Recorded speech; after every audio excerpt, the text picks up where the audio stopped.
सत श्री अकाल जी मेरे सभी भाइयों को। तो आज आपका भाई संधू बैकपैकर एक बार फिर से आपके सामने हाजिर हो गया है एक गुड न्यूज़ के साथ जो आपने सुन चुके हो। और 3 साल का टीआरसी, 3 साल का परमिट, ये पूरे क्रोएशिया की गवर्नमेंट साइट पे, क्रोएशिया की हेडलाइंस पे बना हुआ है, ग्रुप्स में बना हुआ है, सभी लोगों को पता चल गया है। और लेट वीडियो बनाने का कारण ये है कि थोड़ा सा और जानकारी जुटाने में लग गया था कि प्रॉपर एक वीडियो बना सकूं, ताकि आपको ये क्लैरिटी आ सके कि क्या ये सिस्टम में आपका फायदा है या नहीं है। ये तो न्यूज़ आ गई कि 3 साल का परमिट और 3 साल का टीआरसी आएगा और किस मंथ में आएगा, और क्लैरिटी के साथ आपको बताना है कि इसका आपको बेनिफिट हो सकता है कि नहीं हो सकता और किस हालात में बेनिफिट हो सकता है। तो साथ के साथ हम आज परमिट को लेके और वीज़ा को लेके बात करेंगे कि मेरे को एक अच्छी न्यूज़ सुनने को मिली है। परमिट और वीज़ा को जो लोग बहुत टाइम से इंतज़ार कर रहे थे कि सर मेरा परमिट नहीं आ रहा, 4 मंथ हो गए, 5 मंथ हो गया, मेरा वीज़ा नहीं लग रहा, मेरे को रीबायोमेट्रिक आ रहा है। तो आज काफ़ी सारे इश्यूज क्लियर करने वाला हूं, तो इस ब्लॉग के साथ बने रहिए। स्किप मत करना, स्किप करोगे कुछ समझ में नहीं आएगा और बार बार फिर आप फ़ोन करके वही सेम बात पूछते हो जो मैंने वीडियो में बता चुका हूँ। तो चलिए जो मेन मैटर है, जो मेन मुद्दा है, आज उस पर बात करते हैं। देखो, क्रोएशिया की गवर्नमेंट साइड और क्रोएशिया की हेडलाइन ने तो बता दिया 3 साल का टीआरसी, 3 साल का परमिट। बट आज से 7 महीने पहले जब तक किसी यूट्यूबर ने ये बात नहीं की थी, मेरा वीडियो खोल के देख लो, मेरा वीडियो पड़ा हुआ है यूट्यूब पे, 7 महीने पहले बता दिया था कि 3 साल का टीआरसी बनने वाला है। तब कुछ लोगों ने मेरा मजाक उड़ाया था कि ये तो ऐसे बोलता रहता है, स्मार्ट समझता अपने आप को। तो मैंने बोला था कि ये प्रेडिक्शन दे रहा हूँ, पर देखो आज के टाइम में आपको वही सेम न्यूज़ सुनने को मिला। आया कि नहीं आया? थोड़ा मेरा प्रेडिक्शन लेट हुआ कि मैंने मई में लगा के चला था कि मई में आ जाएगा, बट आया अगस्त में। चलो कोई बात नहीं, पर प्रेडिक्शन तो था। तो ये चीज़ें आपको फ़ायदा देके जाएंगी या नहीं देके जाएंगी, ये बात क्लियर करनी है। देखो, अगर इंडिया से 3 साल का परमिट इशू होता है तब ज़्यादा बेनिफिट है, बट आपके पास उस लेवल की जॉब होनी चाहिए, उस लेवल का आपके पास जॉब होना चाहिए कि जो आपको 3 साल वहाँ पे एम्प्लॉयर के पास रख सके। अगर वो 3 साल का परमिट, 3 साल का टीआरसी इशू कर रहे हैं, तो वो मान के चलो कि वो ऐसे ऐसे स्किल्ड बंदों के लिए इशू करेंगे। परमिट तो सभी के लिए इशू करेंगे, बट जॉब वही कर पाएगा जिसके पास प्रॉपर स्किल्ड होगा। और इस बात को लेके मैं पूरे इस मुद्दे को लेके मैं पूरे 1 साल से बात कर रहा हूँ कि क्रोएशिया अपने आप को, अपने रूल्स एंड रेगुलेशन चेंज कर रहा है स्किल्ड वर्कर्स के लिए। उनको स्किल्ड वर्कर्स ही चाहिए, फ्रेशर की उनको ज़्यादा ज़रूरत नहीं है। फ्रेशर क्या होता है कि फ्रेशर एक गेट पे बना के चलते हैं कि हाँ भी कल को स्पेन निकल जाएंगे, तो टिकेगा वही 3 साल। उसको बेनिफिट उसको होगा और किसी को बेनिफिट नहीं होगा। कोई फ्रेशर जाएगा, किसी को बेनिफिट नहीं होगा। क्लीनर में जाएगा, किचन हेल्पर में जाएगा, किसी को बेनिफिट नहीं होगा। चिल्ला चिल्ला के थक गया हूँ। मेरा इसमें क्या फ़ायदा? आपकी सैलरी तो नहीं मैं ले रहा, आपसे कोई सैलरी तो नहीं कमा रहा, मैं आपको बता ही रहा हूँ।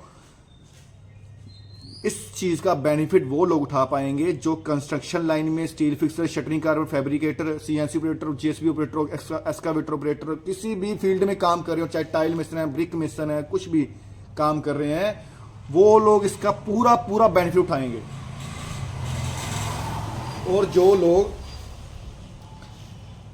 Bartender, chef, sushi chef, pizza maker 1 year की जॉब के लिए जा रहे हैं, वो उसका फायदा उठाएंगे। 1 ईयर चलो मान के चलो, अभी तो 1 ईयर चल रहा है ना, उनका एक्सटेंड हो जाएगा 3 साल के लिए, वो फ़ायदा उठाएंगे। तो फ्रेशर किस चीज़ का फ़ायदा उठाएगा? क्या फ्रेशर को एम्प्लॉय रखेगा? फ्रेशर को तो एम्प्लॉय रखेगा ही नहीं। कोई काम नहीं आपको आता, वो किस बिहाफ पे रखेगा?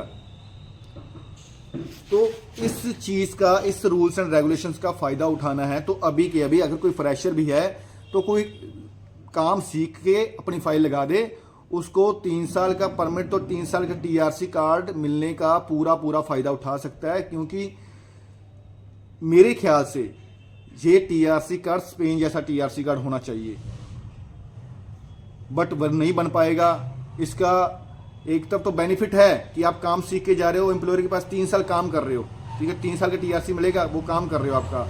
पर इसका नुकसान किस चीज़ का है जो क्रोएशियन गवर्नमेंट को समझ में नहीं आ रहा कि क्यों, क्या समझ में नहीं आ रहा कि ये जो टीआरसी है एम्प्लॉयर बेस्ड है। ये जो टीआरसी बन रहा है ये एम्प्लॉयर बेस्ड बन रहा है, ठीक है। ये एम्प्लॉयर बेस्ड टीआरसी नहीं होना चाहिए।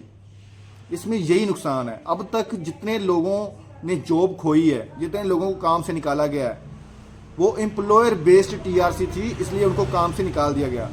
ये टीआरसी का इंडिपेंडेंट बनना चाहिए। बस यही क्वेश्चन गवर्नमेंट अभी तक रूल नहीं लेके आई। बट हाँ, मैं एक चीज़ बात प्रेडिक्ट करता हूँ, नेक्स्ट ईयर ये चीज़ पक्का होगी। जैसे स्पेन में होता है कि स्पेन में आप 3 साल इलीगल रहते हो तो पक्का टीआरसी बन जाता है। वो एम्प्लॉयर बेस्ड नहीं होता, वो आपका फ्रीडम और इंडिपेंडेंट होता है कि आप अपने घर जाओ, घर से वापस आओ, अपने माँ बाप को बुला लो, को आपको कोई दिक्कत नहीं होती कि पीछे से कोई भी एम्प्लॉयर आपकी टीआरसी नहीं कैंसिल करवा सकता। ठीक है, बस यही रूल अभी तक आया नहीं है। यही इसका नुकसान है, क्योंकि एम्प्लॉयर फिर अपनी मनमर्जी करते हैं। एम्प्लॉयर जो कहते हैं उनको आपको करना पड़ता है, अगर नहीं करते तो एम्प्लॉयर आपकी टीआरसी कैंसिल करवा देता है। ऐसा नहीं है कि 3 साल का परमानेंट मिल रहा है, 3 साल की टीआरसी मिल रहा है तो एम्प्लॉयर आपको 3 साल रखेगा। अगर आप अच्छा काम करोगे तभी वो रखेगा, अगर नहीं काम करे तो वो आपसे काम से निकाल सकता है, आपकी टीआरसी कैंसिल कर सकता है। बस टाइम ऑफ पीरियड बढ़ाया गया है। काम तो सेम ही है ना, दिक्कत कहां से आ रही थी? एम्प्लॉयर बेस्ड टीआरसी नहीं बनना चाहिए, ये रूल्स होना चाहिए था कि एम्प्लॉयर बेस्ड टीआरसी नहीं होना चाहिए। एम्प्लॉयर अपनी मनमर्जी करते हैं, एम्प्लॉयर सैलरियां खा जाते हैं। तो इसी दिक्कत की वजह से अभी तक ये रूल, कुछ बेनिफिट भी है, जो अच्छा काम, जो स्किल्ड वर्कर्स हैं, जो नॉन स्किल्ड के लिए, उनके लिए बेनिफिट नहीं है, क्योंकि उनको कभी भी काम से निकाला जा सकता है। यही आपको बात क्लैरिटी के साथ क्लियर करनी थी। अगर आपके दिमाग में कुछ समझ आया है तो अभी से अपना काम करना शुरू कर दीजिए, सीखना शुरू कर दीजिए, इंग्लिश सीखनी शुरू कर दीजिए, ताकि आपको कोई आप ऐसा वीक पॉइंट मत दो अपने एम्प्लॉयर को कि वो आपको काम से निकाले। बस इसका नुकसान यही है बस। और साथ के साथ अब परमिट को लेके बात करेंगे। परमिट के लिए देखो, मैं ज़ाग्रेब के, ज़दार के और ज़ाग्रेब, ज़दार, हरवास्का, इसके परमिट बहुत ज़्यादा फंस रहे थे, और स्प्लिट और पूला के भी इसके बहुत ज़्यादा परमिट फंस रहे थे। तो यार इसमें क्या है कि मेरे ख्याल से 28,000 परमिट सितंबर के एंड में आने वाले हैं। 28,000 परमिट सितंबर के एंड में आने वाले हैं। ये देखते रहिए, मैं कहता हूँ इतने परमिट होंगे ना हमारे पास, आपके मेरे ख्याल से, मेरे को अगर दिन में 300-400 मैसेज आता है ना, तो उसमें 200 मैसेज यही होता है कि भाई मेरा परमिट नहीं आ रहा, 4 महीने हो गए हैं। बट मैं इस टाइम प्रेडिक्शन दूंगा 200% सितंबर के एंड में 1 नहीं 2 नहीं हजारों 28,000 परमिट आने वाले हैं। ये भी प्रेडिक्शन सच होगी। वीडियो तो मेरा पड़ा है ना फोन पे, आप वीडियो दिखा के कह सकते हो भाई आप तुमने झूठ बोला था। ठीक है, और ये मैं आपको विद प्रूफ दिखाऊंगा कि इतने परमिट आने वाले हैं। और वीजा का स्टेटस अगर चेक किया जाए तो वीजा रिफ्यूज उसके ही हो रहे हैं। तो वीजा यार मैंने रिफ्यूजल बहुत कम देखी है, मैं आपको क्या बोलूं। कोई बोलता है भाई 60% वीजा लग रहे हैं, 70% वीजा लग रहे हैं, कमेंट करने वाले। ओ भाई साहब, तेरे पास तो 2 बंदों की न्यूज़ है, मेरे पास तो 15-20 हज़ार बंदों की न्यूज़ आती है। तेरे पास तो तेरे भाई की, तेरे फ्रेंड्स की न्यूज़ आती है, जो कम से कम 2 लोग होंगे, 3 होंगे, 4 होंगे। मेरे पास तो हज़ारों बंदे उनको मैसेज करते हैं।